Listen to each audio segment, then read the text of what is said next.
Comme à son habitude, il va chercher sa conso, fait un chrome et rentre chez lui pour se mettre bien. La chicha, le lieu tendance où il faut être. Entre détente, musique et volupté, c'est le plaisir de fumer qui prime. Au départ, comme lors de chaque soirée, ça partait d'un bon sentiment. S'ambiancer entre potes et prendre du bon temps. Une fois chez lui, posé, tranquille, il commence son travail minutieux de préparation. Comme tous les soirs, il prend ses 2 chichas, accompagné de son ami qui tente de l'en dissuader. Une fois dans la place, il lui faut ce petit truc qui lui permettra de se lâcher. Alors il cherche, et finalement il trouve ce qui lui manquait. Et là, c'est la libération, le plaisir, la fin du stress et de tous les problèmes. Après avoir tiré quelques tafs, il commence à se sentir mal. À ce moment-là, il n'est plus lui-même, il n'est plus le même homme. Ses mouvements deviennent insensés, sa tête bascule. Il devient très vite complètement incontrôlable. Il plane, il est joyeux, euphorique, déconnecté.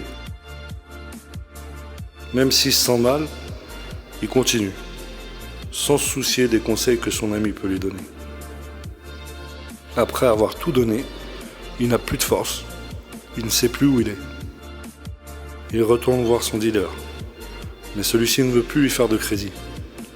Il réclame son argent dans les plus brefs délais. La chicha ne lui suffit plus, il lui en faut plus. Alors il va acheter des cigarettes pour finir la soirée.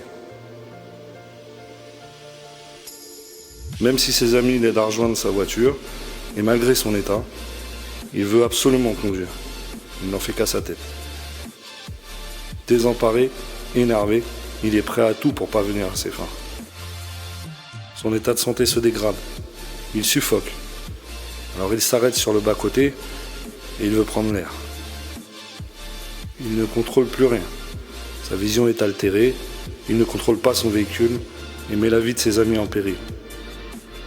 Et malheureusement, l'inévitable se produit. Sur le chemin, il se prend la tête, il cogite.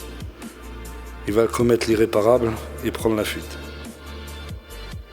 Paniqué et alarmé par la situation, son ami décide de le conduire aux urgences. Il est seul, ne contrôle plus rien. Il a à peine le souvenir de ce qui vient de se produire. Par la suite, il se fera attraper, condamné, sans parler de la pression que lui mettra la police afin qu'il dénonce son dealer.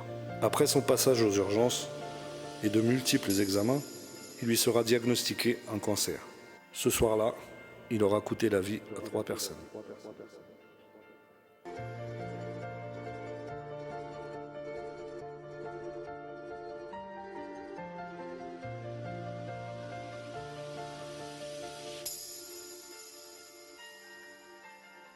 Comment?